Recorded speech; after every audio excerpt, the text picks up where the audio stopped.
الحمد لله رب العالمين والصلاة والسلام على سيد الأنبياء والمرسلين محمد وآله وأصحابه أجمعين ومن تبعهم بإحسان إلى يوم الدين أما بعد باب في بيان كثرة طرق الخير قال الله تعالى وما تفعلوا من خير فإن الله به عليم عن أبي ذر جندب بن جنادة رضي الله عنه قال قلت يا رسول الله أي الأعمال أفضل قال الإيمان بالله والجهاد في سبيله قلت أي الرقاب أفضل قال أنفسها عند أهلها وأكثرها ثمنا قلت فإن لم أفعل قال تعين صانعا أو تصنع لأخرق قلت يا رسول الله أرأيت إن ضعفت عن بعض العمل قال تكف شرك عن الناس فإنها صدقة منك على نفسك متفق علیہ او کما قال علیہ الصلاۃ والسلام۔ قابل احترام بزرگوں اور بھائیوں، آج جو حدیث کا عنوان ہے وہ یہ ہے کہ نیکی اور بھلائی کے بہت سے راستے ہیں۔ نیک کام انجام دینے کے لیے اللہ تبارک و تعالیٰ نے بہت سے طریقے رکھے ہیں کہ جن طریقوں کے ذریعے بندہ نیکی کے عمل کو انجام دے سکتا ہے، نیک کام کو اختیار کر سکتا ہے۔ کوئی ایک متعین کام ہی نہیں ہے کہ بس وہی کریں گے تو نیکی کا کام ہوگا، اس کے علاوہ کوئی اور کام کریں گے تو وہ نیکی کا کام نہیں ہوگا۔ آپ اس باب کے اندر جو حدیثیں آئی ہیں ان میں سنیں گے کہ نبی کریم صلی اللہ علیہ وسلم نے بہت سارے اعمال بتائے ہیں، چھوٹے چھوٹے کام بتائے ہیں کہ جو نیکی کے ہے، اور اللہ تبارک و تعالیٰ کے پاس معاملہ یہ ہے کہ آدمی اگر صحیح نیت سے کوئی نیک عمل کر دے، اللہ کو پسند آ جائے تو اللہ تبارک و تعالیٰ اس چھوٹے سے عمل کو بنیاد بنا کر انسان کے لیے معافی اور بخشش کے فیصلے فرماتا ہے۔ ہمارے پاس ذہن یہ بنا ہوا ہے کہ لوگ یہ سمجھتے ہیں کہ میں جو کام کر رہا ہوں وہی نیکی کا کام ہے، دوسرے جو کر رہے ہیں وہ نیکی کا کام نہیں ہے۔ یہ انسان کی تنگ نظری، تنگ ذہنیت ہے، چھوٹی ذہنیت کی علامت ہے۔ اگر آپ دین کا کام آپ کے علاوہ کوئی اور بھی کر رہا ہے، کسی اور ذریعے سے کر رہا ہے، تو انسان کے اندر اتنی وسعت، اتنی گنجائش ہونی چاہیے کہ وہ اس کو قبول کرے کہ وہ صحیح دین کا کام کر رہا ہے۔ اللہ تبارک و تعالیٰ نے مجھ کو جو توفیق عطا فرمائی تھی، میں اس لائن سے کام کر رہا ہوں، کسی اور کو اللہ تبارک و تعالیٰ نے اور لائن سے کام کرنے کا موقع دیا ہے، وہ اور لائن سے کام کر رہا ہے، تو اس کے نتیجے میں دین کے جتنے کام کرنے والے ہیں وہ آپس میں ایک دوسرے کے معاون بن جائیں گے۔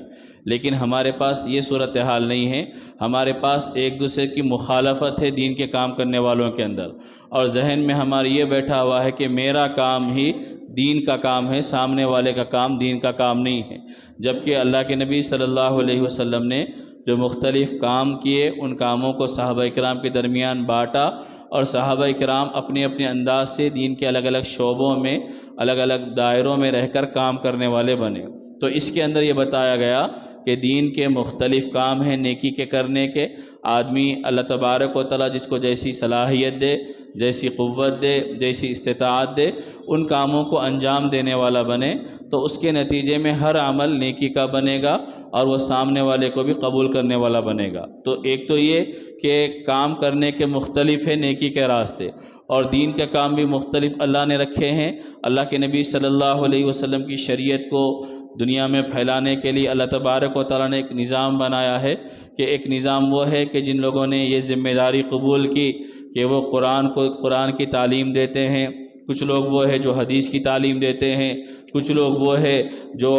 احکام مسائل کی تعلیم دیتے ہیں، کچھ لوگ وہ ہے جو قرآن کریم کی تفسیر کی تعلیم دیتے ہیں، کچھ لوگ لکھنے پڑھنے کا کام کرتے ہیں، کچھ لوگ اللہ کے راستے میں کی محنت کرتے ہیں، کچھ لوگ غیروں میں دین کی دعوت کا کام کرتے ہیں۔ یہ سارے کام دین کے کام ہیں۔ اگر غیروں میں دین کا کام کرنے والا سمجھے کہ میں ہی صحیح کام کر رہا ہوں، سامنے والا نہیں کر رہا، تو وہ غلط ہے۔ یا اپنوں میں کام کرنے والا یہ سمجھے کہ میں ہی کام کر رہا ہوں، سامنے والا نہیں کر رہا، تو یہ غلط ہے۔ کام صحیح ہونا چاہیے، باقی صحیح کام الگ الگ لوگ انجام دیں گے، وہ دین کا شمار کیا جائے گا۔ اس کے لیے امام نووی رحمۃ اللہ علیہ کا جو معمول ہے کہ اس عنوان سے متعلق جو آیتیں ہیں ان آیتوں کو ذکر کیا، اور ذکر کرنے کے بعد 2 آیتیں ذکر کی، 3 آیتیں ذکر کی، باقی یہ کہا کہ اس سلسلے میں قرآن کریم کی بہت سی آیتیں ہیں. جیسے پہلی آیت ذکر فرمائی وما تفعلوا من خیر فإن اللہ بہ علیم، یہ سورہ بقرہ آیت نمبر 215 ہے، جس میں اللہ نے فرمایا کہ تم جو کچھ بھلائی کا کام کرتے ہو اللہ تبارک و تعالیٰ اس کو جانتا ہے. دوسری آیت ذکر فرمائی سورہ بقرہ کی آیت نمبر 197، جس میں اللہ نے فرمایا وما تفعلوا من خیر یعلمہ اللہ، کہ جو کچھ تم بھلائی کرتے ہو اللہ اس کو جانتا ہے. تیسری آیت ذکر فرمائی سورہ زلزال کی فمن یعمل مثقال ذرۃ خیرا یرا، کہ معمولی ذرے کے برابر بھی تو تم نیک کام کرو گے اللہ اس کو دکھا دے گا. ذرے کی اس سے پہلے بھی تفصیل آئی تھی کہ ذرہ اتنا معمولی ہوتا ہے کہ جیسے ہم دھوپ کے اندر دیکھیں، کبھی کھڑکی کے اندر سے دھوپ کی شعاعیں آتی ہے، روشنی آتی ہے تو اس کے اندر آپ کو ذرات نظر آتے ہیں. تو علماء نے لکھا ہے کہ اس کے اندر جو ذرہ نظر آتا ہے اتنا معمولی اگر بندہ نیک کام کرے گا اللہ اس کو دکھا دے گا. کتنا معمولی ذرہ دھوپ کا ہوتا ہے، کوئی آدمی پکڑنا چاہے پکڑ نہیں سکتا، تولنا چاہے تول نہیں سکتا، ناپنا چاہے ناپ نہیں سکتا، لیکن اتنی قدر ہے اللہ کے پاس کہ اتنی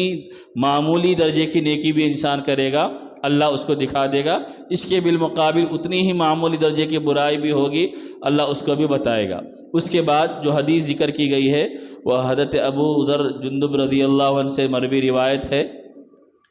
اللہ کے نبی صلی اللہ علیہ وسلم سے انہوں نے چند چیزوں کے بارے میں پوچھا کہ اللہ کے نبی کون سا عمل افضل ہے. حدیثوں میں مختلف موقعوں پر صحابہ اکرام نے جو مختلف موقعوں پر ذکر کیا تھا اس کو نقل کیا گیا. کسی موقع پر کسی صحابی نے افضل عمل کے بارے میں پوچھا تو اللہ کے نبی صلی اللہ علیہ وسلم نے بعض موقع کی مناسبت سے یا پوچھنے والے کی حالت کو سامنے رکھ کر افضل عمل بتایا. تو یہاں پر انہوں نے فرمایا یا رسول اللہ ای العمل افضل، اے اللہ کے نبی صلی اللہ علیہ وسلم افضل عمل کون سا ہے؟ تو نبی کریم صلی اللہ علیہ وسلم نے فرمایا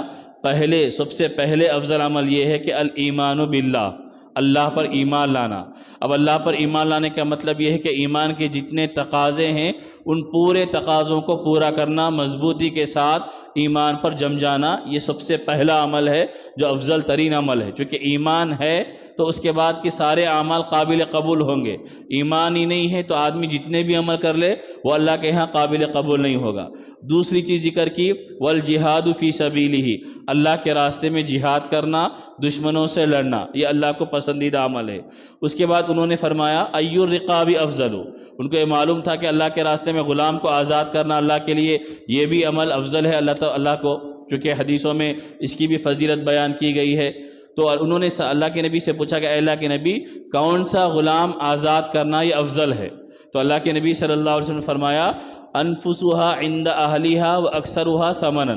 افضل غلام جو اللہ کے نزدیک سب سے زیادہ ہے وہ یہ کہ جو گھر والوں کو سب سے زیادہ پسند ہو اور جس کی قیمت زیادہ ہو. یعنی ایسا غلام جو گھر والوں کو محبوب ہو، اس کی خدمت کی وجہ سے، اس کے کام کی وجہ سے، مالک کی رعایت کرنے کی وجہ سے، اور اگر جس کو بیچا جائے تو اس کی قیمت زیادہ بنتی ہو، ایسے غلام کو خرچ کرنا، ایسے غلام کو آزاد کرنا اللہ کو پسند ہے. قرآن کریم کی آیت ہے 4 پارے کی پہلی آیت لن تنالوا البر حتى تنفقوا مما تحبون، کہ تم نیکی کو نہیں پہنچ سکتے جب تک کہ تم اپنی محبوب چیز کو اللہ کے راستے میں خرچ نہیں کرو گے. یہ نہیں ہے کہ گھٹیا چیز بالکل ہم آپ کو پسند نہیں ہے اس کو ہم سمجھ رہے کہ اب اس کو خرچ کر دیں گے، بالکل وہ کھانا جس کو ہم کھانا پسند نہیں کرتے اس کو کھلا دیں گے، یہ محبوب نہیں ہے اللہ کو. اللہ کو محبوب وہ ہے جو اپنی ذات کو پسند ہو. ہم جس کو کھانے میں پسند کرتے ہو، جس کو پہننے میں پسند کرتے ہو، جس کو استعمال کرنے میں پسند کرتے ہو، ایسی چیز کو اللہ کے راستے میں صدقہ کرنا، خرچ کرنا یہ اللہ کو پسند ہے. یہاں پر بھی ہمارا معیار الگ ہے. ہمارا معیار یہاں پر کیا ہے؟ خراب چیز، ردی چیز، بیکار چیز جو ہمارے پاس کسی طرح کام نہیں آتی اس کو ہم خرچ کرنا چاہتے ہیں. وہ کھانا جو کئی دن سے ہم کھانا پسند نہیں کرتے رکھا ہوا ہوتا ہے اس کھانے کو کسی غریب کو کھلا کر ہم سمجھتے ہیں ہم غریبوں کو کھلاتے ہیں. کپڑے بالکل گئے گزرے ہو گئے، پھٹنے کے قریب آ گئے، وہ کپڑے کسی آدمی کو دے کر ہم یہ سمجھتے ہیں کہ ہم کپڑے پہنانے والے بن گئے. یہ آخری درجہ ہے، یہ اللہ کو پسند نہیں ہے. اللہ کو پسند یہ ہے کہ جو ہم آپ کو پسند ہے، ہم جو اچھا کھاتے ہیں، آپ کسی غریب کو کھلانا چاہے، اچھا تازہ کھانا، مزے کا کھانا، فریش کھانا اس کو کھلائیے، یہ اللہ کو پسند ہے۔ آپ نے کوئی اچھا کپڑا خریدا، صدقہ کرنے کی نیت ہے، اچھا کپڑا لیجئے، یا اچھے کپڑے ہمارے جو ہے اس کو جس کو ہم پسند کرتے ہو اس کو اللہ کے راستے میں صدقہ کیجئے، یہ اللہ کو پسند ہے۔ تو انہوں نے تیسری چیز پوچھی تھی کون سا غلام آزاد کرنا پسند ہے، تو وہ غلام جو گھر والوں کو پسند ہو یا جس کی قیمت مارکیٹ میں اگر بیچی جائے تو زیادہ ہو۔ اب تو غلاموں کا مسئلہ نہیں ہے، لیکن مسئلہ یہ ہے کہ صدقہ جو بھی کریں گے تو اس میں اس کو دیکھنا چاہیے کہ ہم اچھی چیز اللہ کے راستے میں دینے والے بنیں، کیونکہ اللہ ہماری چیز کا محتاج تو نہیں ہے کہ ہم ردی چیز اٹھا کر دے دیں گے، بلکہ اللہ ہماری نیت کو دیکھے گا کہ کس جذبے کے ساتھ ہم دینے والے بنے، سامنے والے کی ضرورت کیسے پوری ہو، تھتکار کر دینا، ڈانٹ کر دینا، غصہ کر کے دینا۔ آپ غریب کو دینا ہی چاہ رہے ہیں، آپ کے دروازے پہ کوئی مانگنے والا آ گیا یا مسجد کے پاس کوئی بیٹھا ہوا ہے، آپ دینا چاہ رہے، 50 باتیں کر کے، ڈانٹ کے، غصہ کر کے، تانے دے کر مت دیجئے،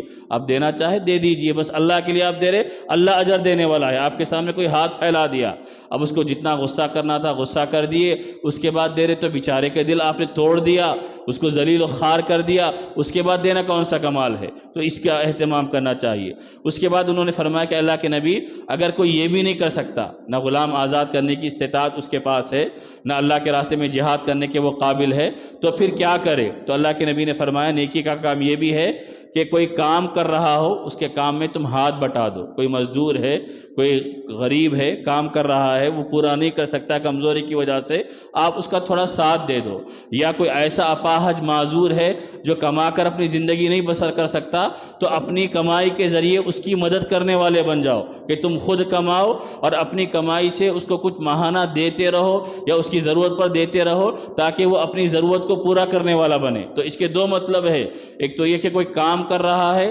لیکن کمزور ہے، پورا کام نہیں کر سکتا، آپ اس کا ساتھ دیجئے۔ دوسرا یہ ہے کہ وہ کام کرنے کے بالکل قابل نہیں ہے، کمزور ہو گیا، بوڑھا ہو گیا، معذور ہے، چل پھر سکنے کے قابل نہیں ہے، بستر میں پڑا ہوا ہے، کوئی اس کی ضرورت کو پورا کرنے والا نہیں ہے، تو ہم اپنی کمائی میں سے اس کو کچھ دینا یہ بھی اللہ کو پسند ہے۔ اس کے بعد انہوں نے فرمایا کہ اللہ کے نبی اگر کوئی یہ بھی نہیں کر سکتا، یعنی اس قابل ہے کہ وہ کسی کی مدد بھی نہیں کر سکتا یا کسی کو کما کر دے بھی نہیں سکتا، تو اس وقت کیا کرے؟ تو بڑی اہم بات اللہ کے نبی نے فرمائی۔ اللہ کے نبی نے فرمایا اگر تم ایسا بھی نہیں کر سکتے تو تکف شرک عن الناس فإنها صدقۃ منک علی نفسک،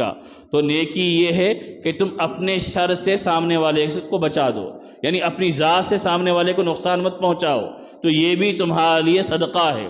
ایک یہ ہے کہ ہم کسی کو ستا رہے، تانا دے رہے، پریشان کر رہے، اور دوسرا یہ ہے کہ ہم یہ عہد کر لیں کہ بھائی ہم زبان سے کسی کی برائی نہیں کریں گے، ہم ہاتھ سے کسی کو تکلیف نہیں پہنچائیں گے۔ اللہ کے نبی نے کیا فرمایا؟ المسلم من سلم المسلمون من لسانہ ویدہ، کہ مسلمان وہ ہے کہ جس کی زبان سے اور ہاتھ سے دوسرے مسلمان کو تکلیف نہ پہنچے، یعنی آدمی شر کا ذریعہ نہ بنے، نقصان پہنچانے کا ذریعہ نہ بنے، لوگوں کو اذیت دینے کا ذریعہ نہ بنے۔ اللہ کے نبی نے فرمایا بدترین آدمی وہ ہے کہ لوگ جس کے شر کی وجہ سے اس کی تعظیم کریں، اس کے شر کی وجہ سے لوگ ڈر کر اس کا اکرام کرے، اس کا احترام کرے، وہ بدترین آدمی ہے کہ اگر اس کا اکرام نہیں کریں گے تو وہ ہم پر لڑنے کے لیے آ جائے گا، وہ ظلم و زیادتی کرے گا، تو اس سے بہرحال بچو بھائی، اس کے لیے اس کا خیال کرو، اس کا احترام کرو، اس کی تعظیم کرو۔ یہ بدترین آدمی ہے۔ آدمی اچھا وہ ہے کہ جس کے اخلاق، جس کے کردار، جس کے رہن سہن، جس کے بول چال کی وجہ سے لوگ اس سے محبت کرنے والے بنے۔ تو آج ہمارے پاس اس کی کمی ہے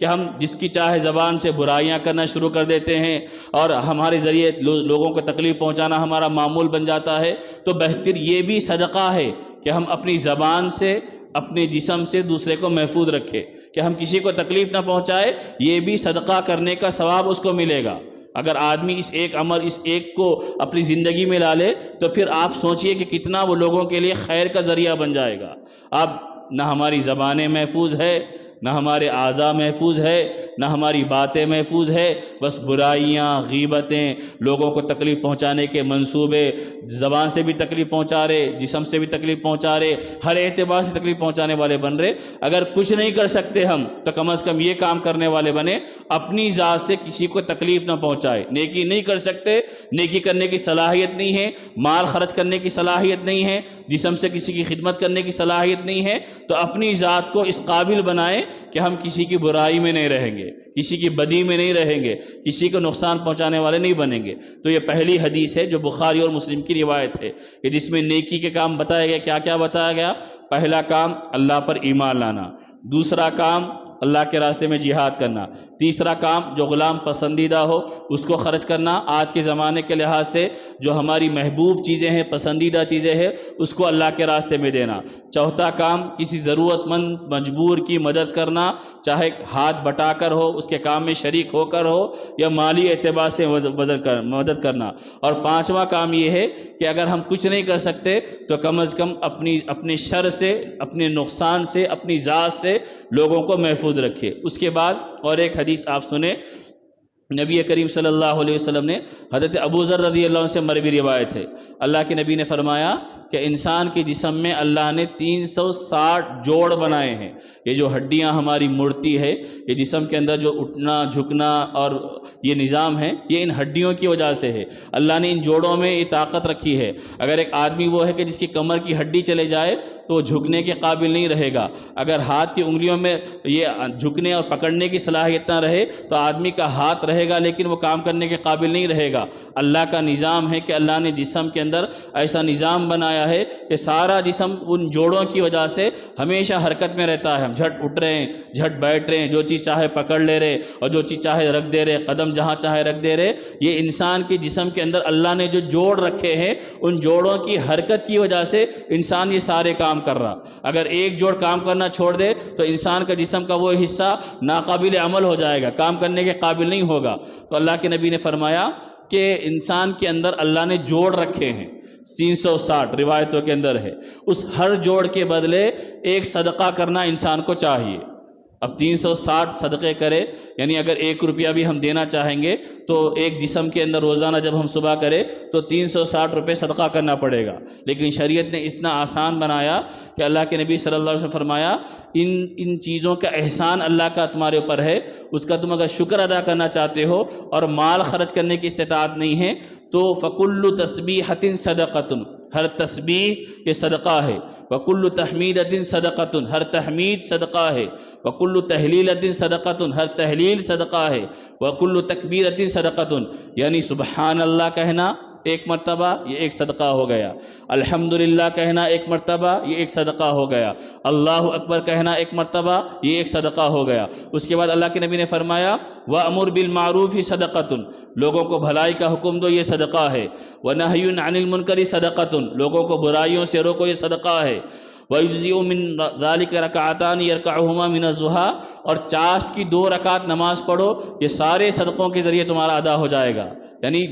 چاش کی جو نماز، ایک تو اشراق کی نماز جو سورج نکلنے کے بعد پڑھی جاتی ہے، اور چاش کی نماز 2 سے 4، 4 سے 12 جو رکعتیں ہیں، سورج جب اچھا روشن ہو جاتا ہے 8-10 بجے کے ٹائم جو ہوتا ہے اس وقت جو پڑھی جاتی ہے، اللہ کے نبی نے فرمایا اگر تم 2 رکعت پڑھ لو گے تو ان 360 جوڑوں کا شکرانہ ادا ہو جائے گا۔ تو اتنا آسان اللہ کے نبی نے بیان فرمایا، یہ اللہ کا احسان ہے، جسم چل رہا پھر رہا، اٹھنے پھرنے کے قابل ہے، اٹھتے بیٹھتے چلتے پھرتے سبحان اللہ، الحمدللہ، اللہ اکبر، لا الہ الا اللہ، یہ پڑھنے کا اہتمام بندہ کرے گا، یہ نیکی ہے اس کے لیے، وہ صدقہ ادا کر رہا، گویا کہ وہ اللہ تبارک و تعالی جو توانا اور تندرست جسم عطا فرمایا ہے اس کی طرف سے نعمتوں کا شکرانہ ادا کر رہا ہے۔ تو یہ نیکیاں اللہ تبارک و تعالی نے رکھی ہے کہ جن کو کر کے ہم اللہ کے قریب پہنچ سکتے ہیں، ان نیکیوں کو انجام دے کر۔ تو نیکی کے بہت سے راستے ہیں، اچھا کام کرنے کے بہت سے طریقے ہیں، ان میں سے 2 حدیثیں آپ کے سامنے ذکر کی گئی کہ جس میں اللہ کے نبی صلی اللہ علیہ وسلم نے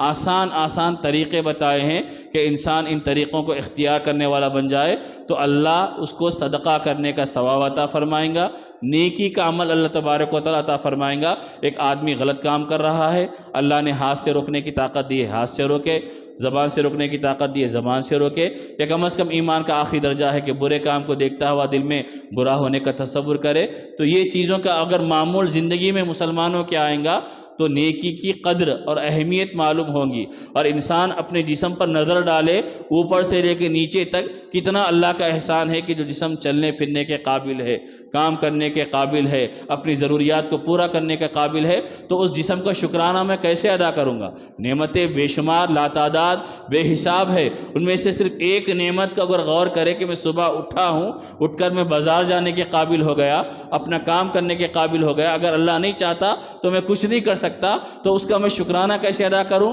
اگر میں مال نہیں خرچ کر سکتا تو کم از کم تسبیحات کا اہتمام، اللہ کے ذکر کا اہتمام، اس کی بڑائی کا اہتمام، تعریف کا اہتمام کرنے والے بنیں۔ انشاءاللہ آئندہ بہت ساری روایتیں ہیں کہ جس میں نبی کریم صلی اللہ علیہ وسلم نے نیکی کے آسان راستے بتائے ہیں اور نیکی کے آسان طریقے بتائے ہیں کہ جن کو اختیار کرنا ہمارے لیے بہت ضروری ہے۔ دعا فرمائے کہ اللہ تبارک و تعالی صحیح علم، صحیح عمل کی توفیق عطا فرمائیں اور نبی پاک صلی اللہ علیہ وسلم کے ان ارشادات پر عمل کرنے والا بنائیں۔ سبحان اللہ بحمدہ، سبحانک اللہم بحمدک، ونشہد ان لا الہ الا انت، ونستغفرک ونتوب الیک۔